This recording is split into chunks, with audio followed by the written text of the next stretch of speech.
Hello everyone. So when I was in IIT Madras doing my PhD, I was taught by many eminent teachers of chemistry, and they used to tell me that uh, memorization in chemistry is not bad. You can memorize any concept of any idea or anything in chemistry, but it always good to understand or to have the rationale or the reasoning behind the concept. If you know why it is happening, then it is very easier to understand, or it is very easier to remember or memorize what is happening. So this is the trick, right? So with this philosophy, with based on this philosophy, uh, today I'm going to teach you, or I'm going to tell you the rationale behind the inductive effect series. So we know there are many mnemonic forms are there, or many tricks are there which helps you to remember this inductive effect series. But today I am going to give you the rationale behind, or the reasoning behind this inductive effect series, such that you can easily keep it in your mind and you can't forget it for the lifetime. So if you can understand the reasoning, it will be always with you, right? So last time we have seen this table. So this table is taken from the book of JEE Merge, and it is showing a plus I effect group and a minus I effect group. And generally for each series, if we go from below to high, the effect is increasing. So in that case, plus I effect is increasing. In that case, minus I effect is increasing.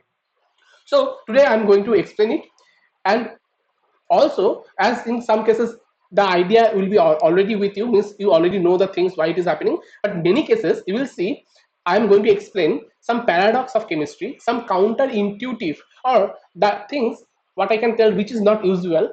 So that I will explain with reasoning, such that the exception will not be anymore as an exception to you. It will be a proper reasoning, proper things to you, right? And it will help you to remember the things.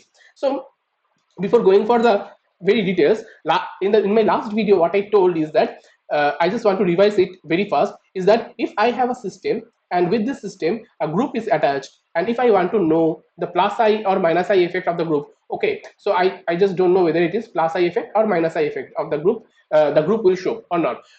So in that case, what should I do? So first we have to check the connecting atom of the group. The connecting atom of the group. The connecting atom means, for example, in this case, oxygen is the connecting atom. The connecting atom of a group means a group is made of many atoms, right? So in that case, which atom is connecting to the organic system or chain? That is the connecting atom. So here oxygen is the connecting atom, here carbon is the connecting atom. In this group, nitrogen is the connecting atom, in this group, sulfur is the connecting atom. So this is the way we can easily understand which atom is actually connecting to the main system from the group. Now after understanding that, we have to find that what is the electronegativity of the group. If the electronegativity is high, generally we can see minus I effect. If the electronegativity is not high, if it is the electropositive one, we can see the plus I effect. But with this electronegativity, we have to keep in mind another very important thing, that is the electron density on the atom. So because of any environmental things, any kind of other effects, the electron density on the atom of that group may vary. So and that also will affect the inductive effect. So generally, if we have electron deficient atom, if the atom connecting atom is electron deficient, generally we can see minus I effect, and if the atom is electron rich, we can see plus I effect.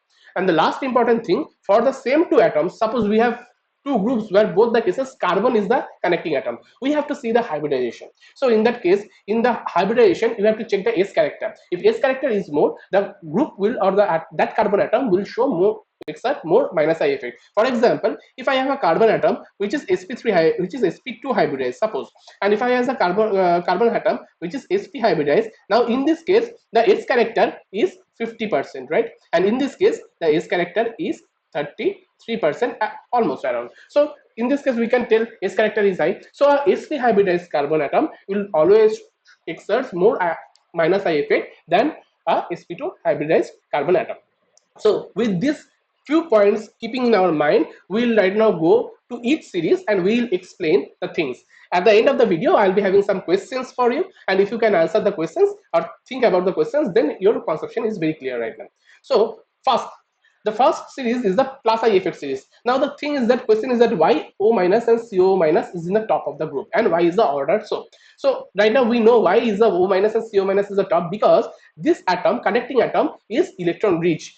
Now we have an electron density over it, or here the connecting atom is the carbon one, and in that case we have attached two oxygen where already a negative charge is there. As this group contains electron negative charge, or not electronegative charge it is contained. That's why automatically these groups will be having a plus I effect. So it will push the electron to the system. Keep in mind, our atoms are not like very greedy like the human beings, right? And if you consider that if you think that electrons are like money or wealth, so atoms always will not try to hold it like a greedy person. If atom will be having already more electron, it will try to push it, it will try to push the bond pair electron to other side. So if it is already having a negative charge on it, so it will show plus I effect. So this is the concept.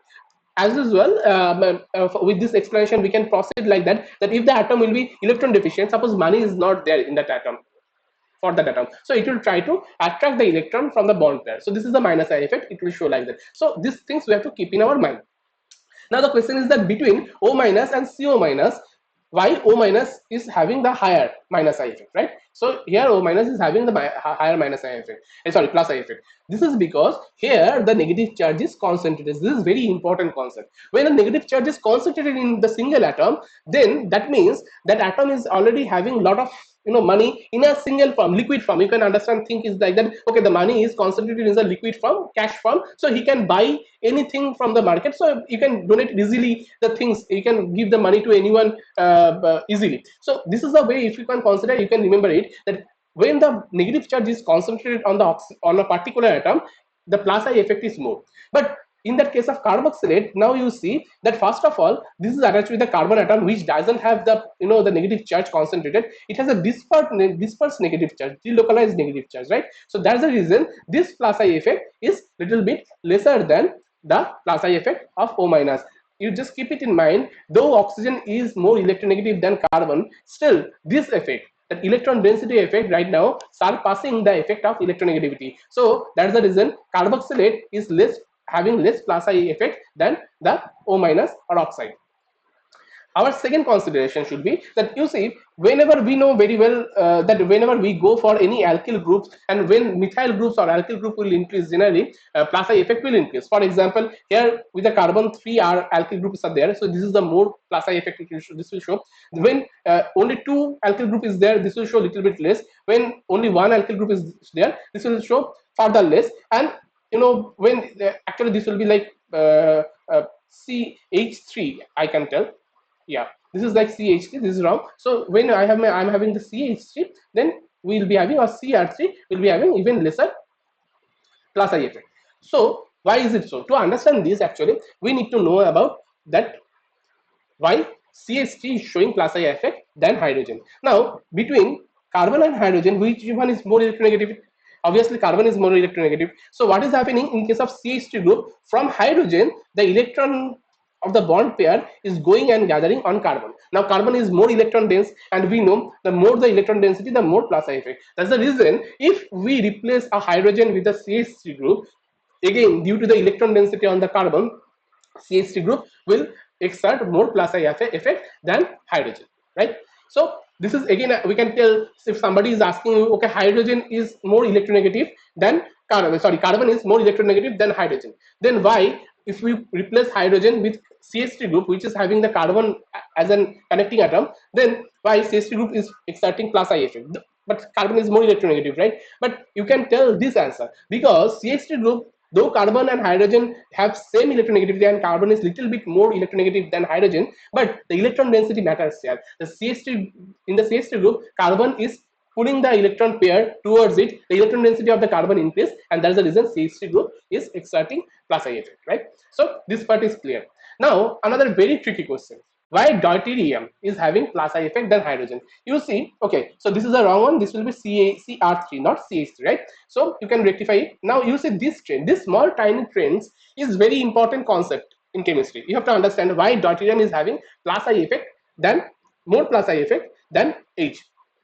Now the main reason is that between deuterium and hydrogen, so both the cases we have one proton, right? We have one proton, but in deuterium we have one neutron also. So the nucleus of the deuterium is, the size of the nucleus is high than proton, right? Now as the size of the nucleus is higher than proton, what is happening? The positive charge density is less in deuterium nucleus. And as the positive charge density of the nucleus of the deuterium is less than hydrogen, we know how electronegativity affects. Actually, electronegativity affects with the the electron pull is mainly because of the pull of the nucleus. Now the positive charge on the nuclei of the nucleus is high, positive charge density is high, and the size of the molecules is atom is less. That's the main reason that electronegativity is high. But here in case of deuterium, you can see the positive charge density is less than normal proton nucleus. So the bonded electrons are more attracted towards the H atom than the deuterium atom. That means when in a bond hydrogen is there, and when in a bond deuterium is there, suppose in a bond hydrogen is there and in a bond deuterium is there, the pulling effect of hydrogen definitely will be higher than deuterium, right? And that's the reason deuterium is having plus I effect higher than hydrogen, right? So this is the reason. The main reason is the size of the nucleus. The size of the nucleus of the deuterium is higher than proton, though the charge is same. And because the charge size of the nucleus is higher in deuterium, the charge density is low. Positive charge density is low, and positive charge density is low means electron pulling power is less. That's why electron pushing power is little bit more than the proton or H. So now we'll concentrate in the minus I series. The first minus I series will be having cations or positively charged groups. So the first things we should understand the why the positive charge groups are on the top. The groups having the positive charge are on the top. So you already know the things I told you. The atoms were having already money, they don't want to take money, they want to push money. That means the atom who are already having negative charge density high, they are going to push the bonded electron, and that's why plus I effect. And the atoms who doesn't have money, they want to take money, so they want to take the bonded pair of electrons. And this electron density concept is very very important. That's why every time it's coming in the picture, you can see right now. That's why we can see in the minus I effect series, always in the top class we'll be having the group which is having the positive charge on the connecting atom, right? Now in this positive charged group NR3 and SR2, why NR3 is higher than SR2 in minus I effect? Now you see the electronegativity. When both have positive charge, now electronegativity will matter. Now the size of atom will matter. So nitrogen is more electronegative than sulfur. That's why NR3 plus is showing more minus I effect than SR2 plus. Here is a very very important and critical concept, an anomaly or a paradox you can tell. Now you see that NR3 plus has showing more minus I effect than NH3 plus. Generally, last slide you have seen that with alkyl group it is pushing electron. That's why alkyl group is having plus I effect. So any atom with alkyl group right now will be having more electron density on it, right? Then it will show less minus I effect, more plus I effect, right? But here you see alkyl group attached with the R3 plus is showing more minus I effect. How it is possible? That means it's the exception. That means chemistry doesn't follow any rule, right? No, it's not like that. It has a rule. There is many things we have to keep in mind in chemistry. We should not go with only one way thinking. So what is happening here? The main reason behind this thing is there. So instead of R, if we have H, generally we think that we are having the positive charge. In case of alkyl group, we will having plus I effect. So instead of R, if we have H, general intuition is that NH3 group should have more minus I effect than NR3 group, because R group is having plus I effect, but it is not happening. The main reason is there that the Benz rule. Now if you already read Benz rule in bonding, you know it, or if you don't know, I'm telling you what is Benz rule. So Benz rule actually determining the bond angles and many character of hybridization. If you don't want to know about these things, you just remember one thing about the Benz rule for the time being. Definitely I'll be having another video of Benz rule in future, but one of the important rule of this Benz rule, one of the important thing is that it actually determines that how the bond angles affect the hybridization of that particular atom. So now between hydrogen and alkyl group, which is more bulkier? R group is more bulky. So as R group is more bulky, this angle, bond angle, will be higher than this bond angle NHN. So I can tell the bond angle NHNH. This bond angle is lower than the bond angle RNR because of this steric repulsion. is there. Now, as the bulky group increases the bond angle because of the steric effect, so what Benz rule is telling that more the bond angle, the S character of the hybridization of center atom will be more, right? So this is the Benz rule. So the bond angle will more means the S character of the center atom hybridization will get more. Means generally in this case we should have sp3 hybridized.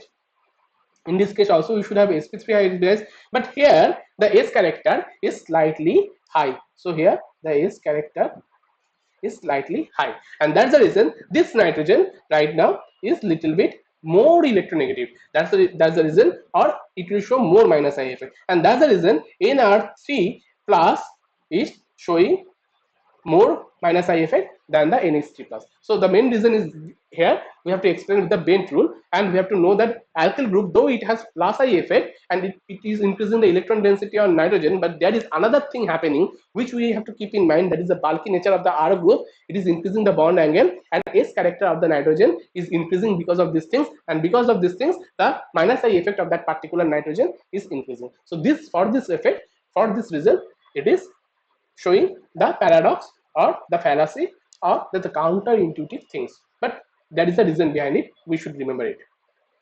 Now, why SO2R showing more minus I effect than SO2AR? So SO2R you can see showing more minus I effect than SO2AR. So when aromatic group is there with sulfone ester, then the group is showing less minus I effect. Why is it so?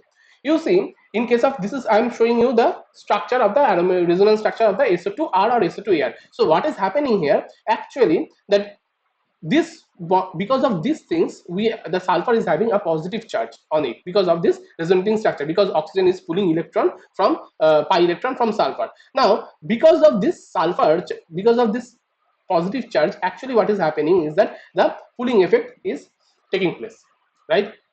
But this pulling effect again can be reduced with this oxygen lone pair. When the lone pair is donated, then this sulfur is again getting neutralized, and it is not pulling that much. So what is happening, that here R in case of alkyl group, it's exceeding only plus I effect, but aromatic group it's showing exerting plus R effect. So what is plus R effect? This is another effect we'll come to know later or in future, that is the resonating effect where full electron is shifting.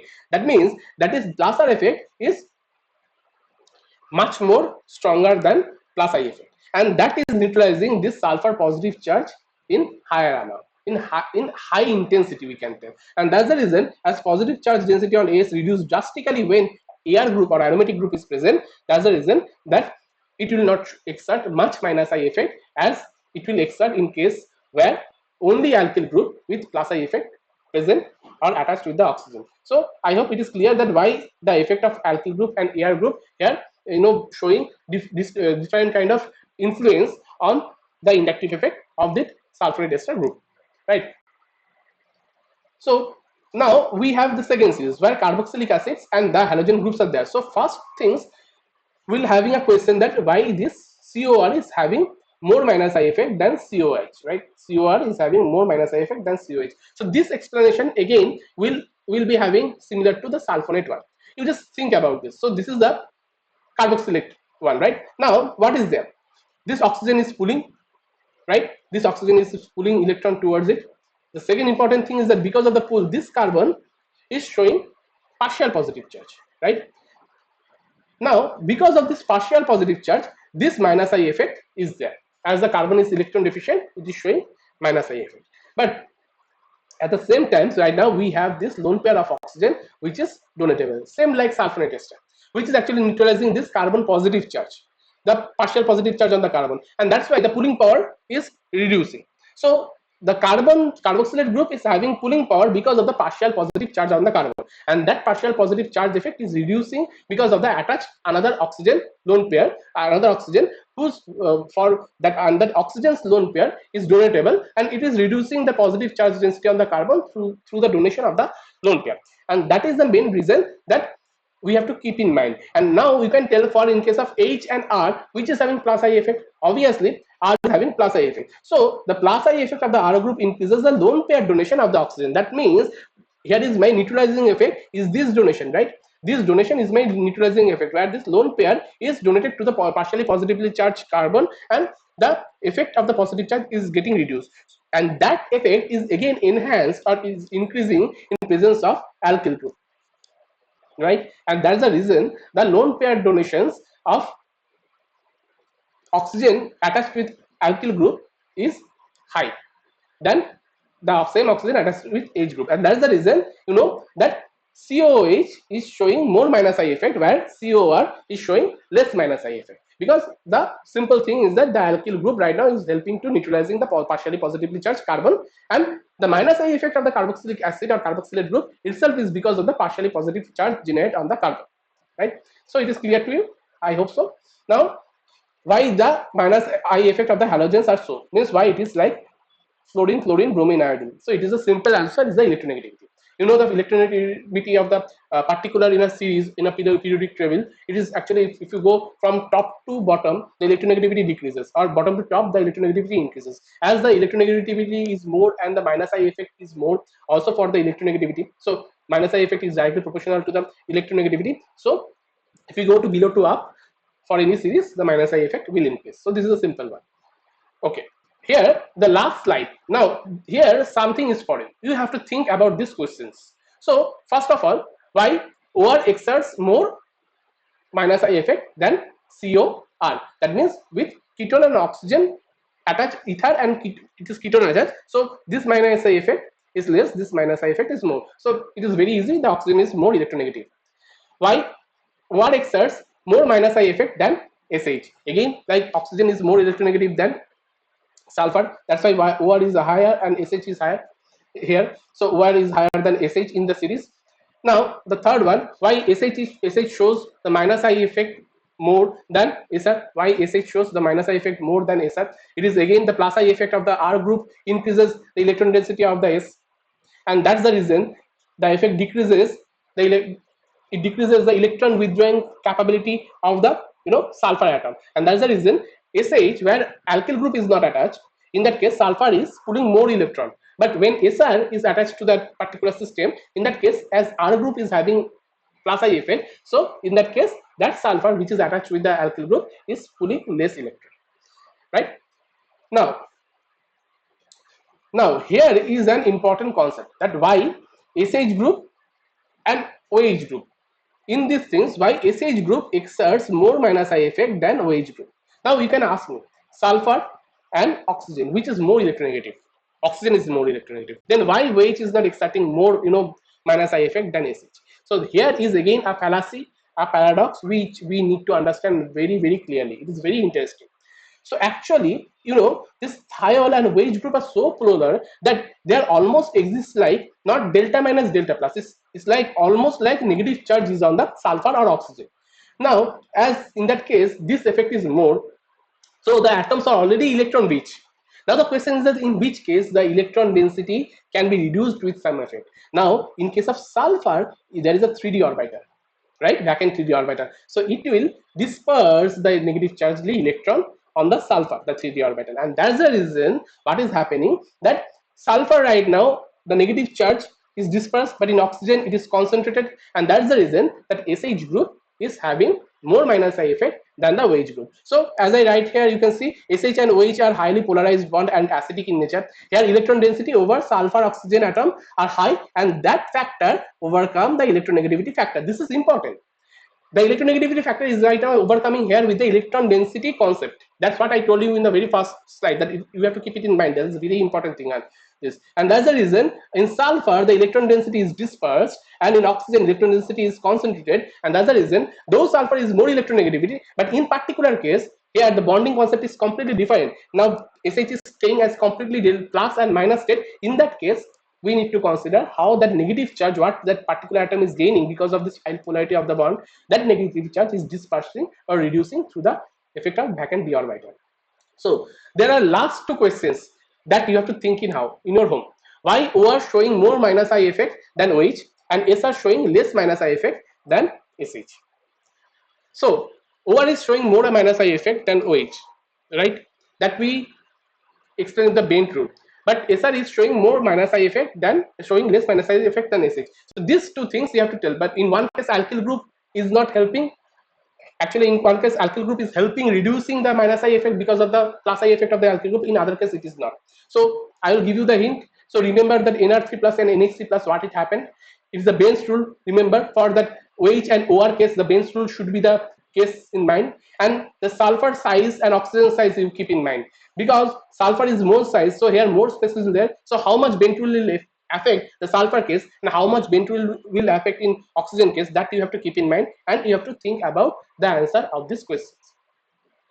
And the last one, why alkyne, aromatic group and alkene in such a order, and this you have to think about complete in terms of hybridization. And after hybridization, you can understand why this is high in minus effect, this is low in minus effect. But in these two, both of the cases sp2 hybridized, but there you have to think that where the electron charge is delocalized and where it is concentrated. So with these concepts, you think of these questions. If you can't answer it, please contact me, keep commenting, tell me that what is the problem, I can explain you in that case in comment vividly. So hope you like this video. Think about all these things, think the chemistry, it will help you to learn and remember the things more. Thank you for watching the video. If you like it, you subscribe the channel, and let me know how can I improve or what kind of topics you need more to understand. I'll post it accordingly. Thank you so much.